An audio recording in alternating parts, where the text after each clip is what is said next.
70 నియోజకవర్గాల్లో భారతీయ జనతా పార్టీ 30 స్థానాల్లో మెజార్టీ కనబరచబోతున్నట్లుగా, కాంగ్రెస్ ఏమో 0 స్థానాలకి పరిమితంగా పోతున్నట్లుగా, యాప్ 27 స్థానాలని కైవసం చేసుకునే అవకాశం ఉందని, అలాగే టైట్ ఫైట్ చూసుకున్నట్లయితే యాప్కి భారతీయ జనతా పార్టీకి మధ్య 13 స్థానాల్లో టైట్ ఫైట్ ఉండేటువంటి అవకాశం ఉందని, టైట్ ఫైట్ అంటే ముక్కోన పోటీ యాప్కి కాంగ్రెస్కి భారతీయ జనతా పార్టీకి మధ్య 4 స్థానాల్లో ముక్కోన పోటీ ఉండేటువంటి అవకాశం ఉన్నట్లుగా ఈ సర్వే మనకు తెలియజేస్తున్నటువంటి నేపథ్యంలో అసలు ఏ ప్రాతిపదికన ఈ సర్వే నిర్వహించారు అనేది మనం పూర్తి స్థాయిలో విశ్లేషణ చేసుకుందాం. ప్రస్తుతం మనతో పాటు ఉన్నారు ఈ సర్వే నిర్వహించినటువంటి సీనియర్ జర్నలిస్ట్, అలాగే ప్రముఖ పొలిటికల్ అనలిస్ట్ అయినటువంటి సిఎస్ రావు గారు. వారితో మాట్లాడి అసలు ఈ సర్వే ఏ ప్రాతిపదికన చేశారనేది మనం తెలుసుకునేటువంటి ప్రయత్నం అయితే చేద్దాం. Sir, hi sir.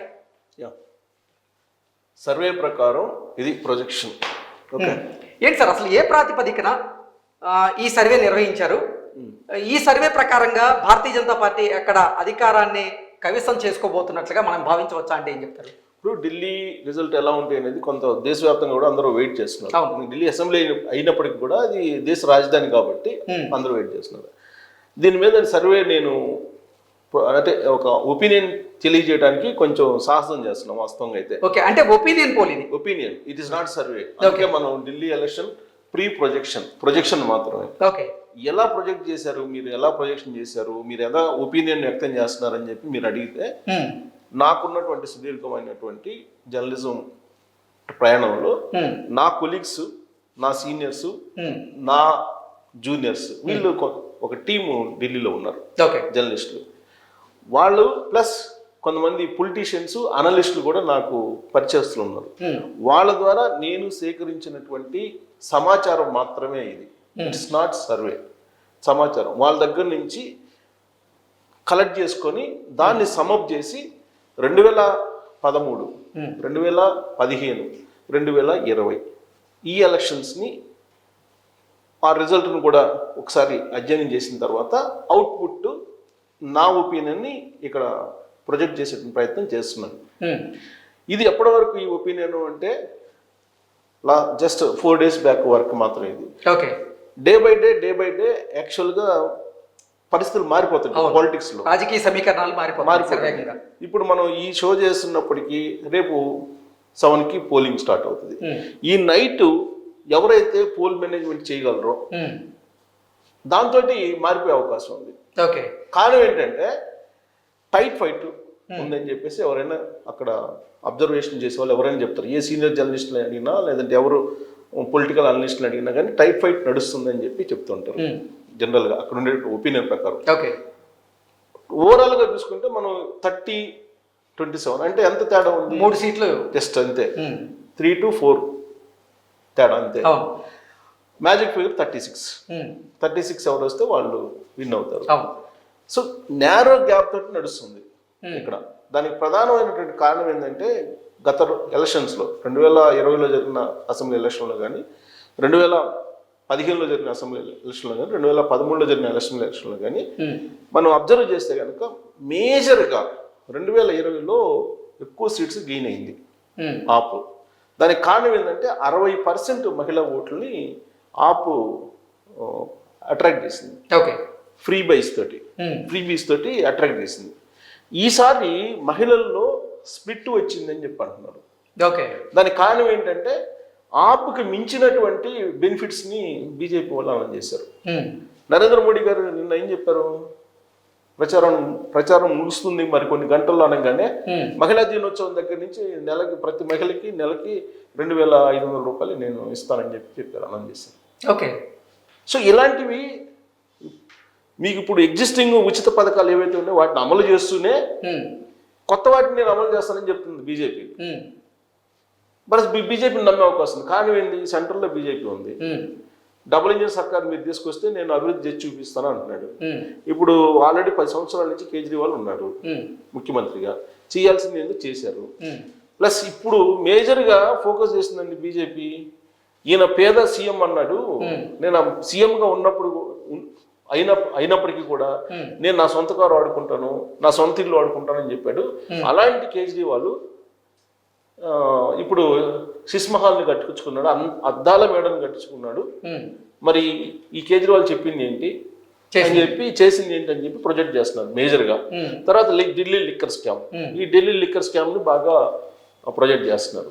ఇది వాయు కాలుష్యాన్ని నిర్మూలించడంలో కూడా కేజ్రీవాల్ విఫలమయ్యారు. కానీ ఇప్పుడు గనక భారతీయ జనతా పార్టీ అధికారంలో గనక వస్తే వాయు కాలుష్యాన్ని నిర్మూలిస్తామంటూ కూడా వాళ్ళు మాట ఇచ్చిన నేపథ్యంలో అది కూడా ప్రభావం చూపించేటువంటి అవకాశం ఉందంటారు. డెఫినెట్ గా ఉంటుంది. ఎందుకంటే సబర్మతి తర్వాత గంగా ప్రక్షాళన జరుగుతుంది. అవును, గంగా ప్రక్షాళన జరుగుతున్నటువంటి క్రమంలో నీకు బీజేపీ వాళ్ళు ఏదైతే నినాదం చేస్తున్నారో యమునాని మేము శుద్ధి నీరు ఇస్తామని చెప్పి డెఫినెట్ గా నమ్ముతారు, నమ్మే అవకాశం ఉంది. ఎందుకంటే ఆల్రెడీ గంగా కనిపిస్తుంది కదా. సో నరేంద్ర మోడీ గారు లేదా బీజేపీ నమ్మడానికి అవకాశం ఉంది. ఇప్పుడు ఏంటి, యమునా నీరు ఒకసారి తాగు నువ్వు అని చెప్పి రాహుల్ గాంధీ కూడా అంటున్నాడు. ఎవరిని, కేజ్రీవాల్.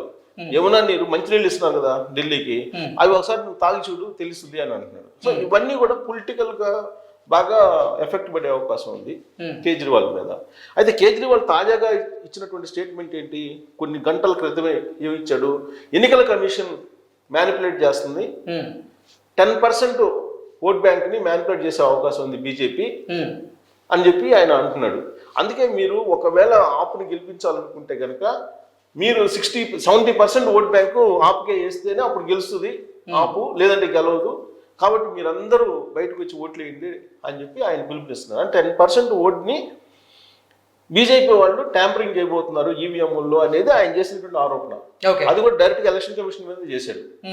అది కనుక జరిగితే ఆయన అన్నట్టు నిజంగా అలాంటి సిచ్యువేషన్ కనుక ఉంటే వన్ సైడ్ ఉంటుంది, ఎలక్షన్ వన్ సైడ్ ఉంటుంది, ఆంధ్రప్రదేశ్ లో ఉన్నట్టు ఉంటుంది, ఉండే అవకాశం. అసలు ఢిల్లీ ప్రజల అభిప్రాయం ఏ రకంగా ఉంది, వాళ్ళ నిర్ణయం ఏంటి అంటే ఏం చెప్తారు సార్?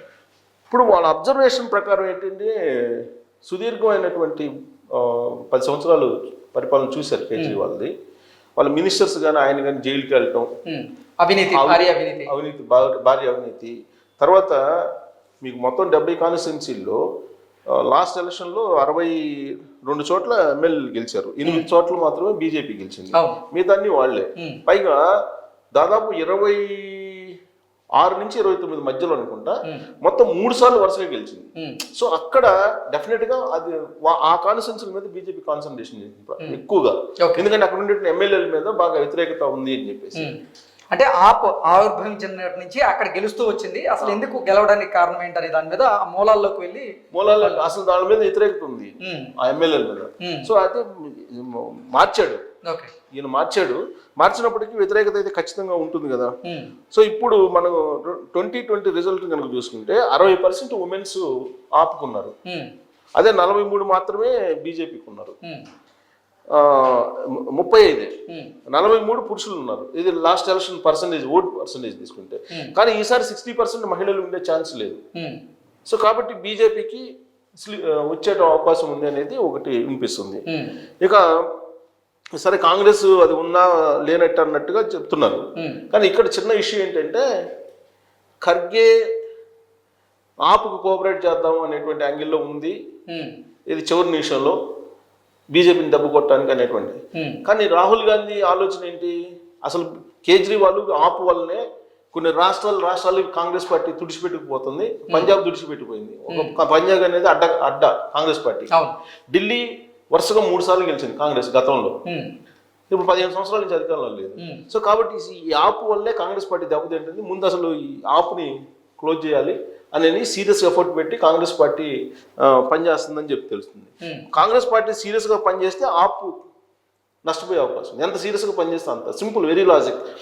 9% అబోవ్ కాంగ్రెస్ పార్టీ కనుక గెయిన్ చేయగలిగితే ఓట్ బ్యాంక్ని, బీజేపీ ఈజీగా అధికారంలోకి వస్తుంది. ఓకే, కాంగ్రెస్ పార్టీకి చూసుకున్నట్లయితే సార్ ఒక్క సీటు కూడా ఇప్పటి వరకు అయితే కన్ఫర్మ్ చేయకుండా, సీట్ రాకపోవచ్చు కానీ పర్సంటేజ్ టైట్ ఫైట్ ఆప్కి బీజేపీకి 13 చోట్ల ఉంది, 4 చోట్ల మీకు ముక్కోణ పోటీ ఉంది. సో ఈ ముక్కోణ పోటీలో బీజేపీ గెయిన్ కావడానికి కాంగ్రెస్ పార్టీ ఓట్ బ్యాంక్ పెరిగింది అనుకో, బీజేపీ గెయిన్ అవుతుంది. సో ఆపు ఓటమికి రాహుల్ గాంధీ ఖచ్చితంగా ఆపును క్లోజ్ చేయాలనేటువంటి ఉద్దేశంతో ఆ పార్టీ సత్తా ఎందుకు చూపించుకునే ప్రయత్నం చేస్తున్నారు అనేది ఒక ఇన్ఫర్మేషన్. అందుకే ఈ ఢిల్లీ ఎలక్షన్ అయిపోయిన తర్వాత ఖర్గేని కూడా కాంగ్రెస్ పార్టీ అధ్యక్షుడిగా తొలగించాలి అనేది, ఈ విషయంలో ఖర్గేకి రాహుల్ గాంధీకి కూడా కొంచెం అభిప్రాయ భేదాలు ఉన్నాయనేది కూడా వినిపిస్తుంది. సరే ఎనీహౌ మొత్తం బీజేపీ ఆప్ మధ్య ఈ పోటీ ఉంటుంది. ఈ పోటీ ఆప్ మధ్య ఈ రెండింటి మధ్య ఉండే అవకాశం ఉంది. ఒకవేళ నిజంగా కనుక ఈ సిస్మహాల్ తర్వాత ఢిల్లీ లిక్కర్ స్కాము, జైలుకి వెళ్ళటం, తిహార్ జైలుకి కేజ్రీవాల్, మినిస్టర్ సిసోడియా వెళ్ళటం, ఇవన్నీ కనుక పనిచేస్తే మాత్రం అసలు ఈ చర్చ అంతా అవసరం లేదు, వన్ సైడ్ ఉంటుంది బీజేపీకి. ఎందుకంటే కారణం ఏంటంటే బీజేపీ ఇప్పుడు ఢిల్లీ చుట్టుపక్కల చూసుకుంటే Rajasthan BJP, Haryana BJP. So కాబట్టి ఇప్పుడు ఢిల్లీ కేంద్రంలో ఢిల్లీ బీజేపీ ఉంది. సో కాబట్టి చుట్టుపక్కల ఉండే రాష్ట్రాలకు సంబంధించినటువంటి వాళ్ళే ఢిల్లీలో ఉన్నారు, వ్యాపారస్తులు అనేక మంది ఉన్నారు, వీళ్ళందరూ ఢిల్లీలో ఉన్నారు. కాబట్టి బీజేపీకి అండగా ఉండే అవకాశం ఉంది అనేది ఒకటి వినిపిస్తుంది. అది పనిచేస్తే బీజేపీ ఫుల్ పేజ్డ్ మెజారిటీ తోటి అధికారంలోకి వచ్చేటువంటి అవకాశం ఉంది. సో ఇక్కడ మనం చూస్తే 2020 పోల్చుకుంటే మాత్రం చాలా డ్రాస్టిక్ గా తగ్గేటువంటి అవకాశం ఉంది. ఏది ఆపుకి ఏదో అద్భుతం జరిగితే తప్ప ఆపు మళ్ళీ గవర్నమెంట్ ఏర్పాటు చేసేటువంటి ఛాన్సెస్ ఉండవు. అద్భుతం జరిగితే తప్ప. అద్భుతం జరుగుతుంది, జరిగే అవకాశం కూడా ఉంది. ఎందుకంటే అది కూడా మనం అద్భుతం జరగదని చెప్పడానికి కూడా లేదు. ఎందుకంటే కేజ్రీవాల్ చాలా తెలివిగా ఈసారి ఫ్రీబీస్ ని ఢిల్లీలో అద్దెకుండేటువంటి వాళ్ళకు కూడా ఇస్తున్నాడు. అది కొత్త తరహా అనౌన్స్మెంట్. అది ఇది బీజేపీ వాళ్ళు ఫ్రీబీస్ ఇస్తున్నారు, ఆపు ఫ్రీబీస్ ఇస్తుంది. సరే కాంగ్రెస్ పార్టీ కూడా ఫ్రీబీస్ ఇస్తుంది, దాని ఓట్ షేర్ ఎంత అనేది అది క్రైటీరియా తప్పితే దానివల్ల ఉపయోగం లేదు. ఇక్కడ ఫ్రీబీస్ అద్దెకుండేటువంటి వాళ్ళకు కూడా అనౌన్స్ చేశారు. అది కనుక పనిచేస్తే ఆప్ మళ్ళీ ఎంతో కొంత మెజార్టీ తోటి అధికారంలోకి వచ్చే అవకాశం ఉంది. అది లేకపోతే బీజేపీ వచ్చే అవకాశం ఉంది. సో ఇవన్నీ కాకుండా అసలు కాంగ్రెస్ పార్టీ నిజంగా బలపడి రాహుల్ గాంధీ ఎఫెక్ట్ పనిచేసింది అనుకోండి, కింగ్ మేకర్ అయ్యే అవకాశం ఉంది Congress party. Simple, very simple. 8 నుంచి 10 స్థానాలు కనుక సంపాదించుకోగలిగితే కాంగ్రెస్ పార్టీ కింగ్ మేకర్ అయ్యే అవకాశం ఉంది. 2013 లాగా. 2013లో అదే జరిగింది కదా, ఇమీడియట్ గా కేజ్రీవాల్ దిగిపోయాడు, అది వేరే విషయం. సో ఆ తరహా ఇప్పుడు ఒకవేళ కనుక కాంగ్రెస్ పార్టీ తన ఓట్ బ్యాంక్ తను నిలుపుకోగలిగితే కింగ్ మేకర్ అయ్యే అవకాశం ఉంది అప్పుడు. సో కాబట్టి 3 రకాలుగా మనం తీసుకోవచ్చు దీన్ని రిజల్ట్ని. కాంగ్రెస్ పార్టీ ఓట్ బ్యాంక్ మీద, కాంగ్రెస్ పార్టీ ఓట్ బ్యాంక్ పెరిగితే బీజేపీకి అధికారం వచ్చే అవకాశం ఉంది. లేదు లేడీస్ స్ప్లిట్ కాకుండా ఉంటే కేజ్రీవాల్ ఫ్రీబీస్కి కేజ్రీవాల్ మళ్ళీ ఎంతో కొంత మెజార్టీతో అధికారం వచ్చే అవకాశం ఉంది. లేదు కాంగ్రెస్ పార్టీ స్ట్రెంథన్ అయింది అనుకుంటే కింగ్ మేకర్ అయ్యేటువంటి అవకాశం ఉంది కాంగ్రెస్ పార్టీకి. సో ఓవరాల్గా ఏంటంటే యాజ్ ఆఫ్ నౌ అంటే మనం ఒక యాక్యురేట్గా మనం చెప్పలేం, కానీ నువ్వా నేను అన్నట్టు పోటీ ఉంది ఆప్కి బీజేపీకి మధ్యలో నడుస్తుంది యాజ్ ఆఫ్ నౌ. మళ్ళీ రిజల్ట్ వచ్చిన తర్వాత మీరు బీజేపీ వస్తుందని చెప్పారు కదా అని చెప్పి ఇప్పుడు మన రిజల్ట్ ప్రొజెక్షన్ ఏంది, 3 సీట్లు మాత్రమే డిఫరెన్స్. బీజేపీ ఫామ్ అవుతుంది, గవర్నమెంట్ ఫామ్ చేస్తుందని చెప్తున్నాం మనం. ఇప్పుడున్నటువంటి ఈ యాజ్ ఆఫ్ నౌ 4వ తారీఖు మధ్యాహ్నానికి ఉన్నటువంటి రిజల్ట్ మనం చెప్తున్నాం. ప్రొజెక్షన్ అది కూడా చేసింది ఎప్పుడు ప్రొజెక్షన్ మనం 2వ తారీఖు చేసాం. ఈ 2వ తారీఖు తీసుకొచ్చినటువంటి సమాచారాన్ని మనం కంక్లూడ్ చేసి ఇప్పుడు మనం అందిస్తున్నాం. ఇది ఇప్పుడు 4వ తారీఖు 5వ తారీఖు అంటే ఇంకొక 12 అవర్స్ ఉంది. ఈ 12 అవర్స్ లో మీకు మ్యాజిక్ క్రియేట్ అవుతుందా అంటే ఖచ్చితంగా మ్యాజిక్ క్రియేట్ అయ్యే అవకాశాలు ఉన్నాయి. అనేక ఎన్నికలు మనం చూసాం మ్యాజిక్ క్రియేట్ అయిన ఎన్నికలు. పోల్ మేనేజ్మెంట్ ఈ పోల్ మేనేజ్మెంట్ లో ఆర్ఎస్ఎస్ వాళ్ళు బలంగా ఉన్నారు, చాలా బలంగా ఉన్నారు అక్కడ. కాబట్టి ఈసారి ఎట్టి పరిస్థితుల్లో బీజేపీకే అవకాశం ఉంది అని చెప్పేసి అనుకోవచ్చు.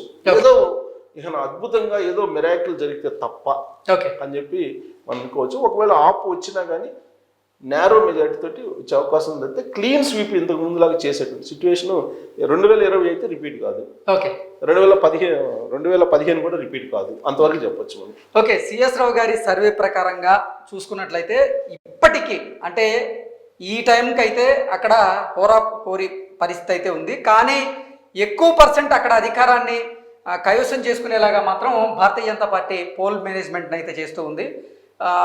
కొంచెం యాప్ అయితే వెనకబడేటువంటి అవకాశం ఉంది అంటూ సార్ చేసినటువంటి ప్రొజెక్షన్ ద్వారా మనకు తెలియజేస్తున్నారు. Thank you so much sir. Thank you.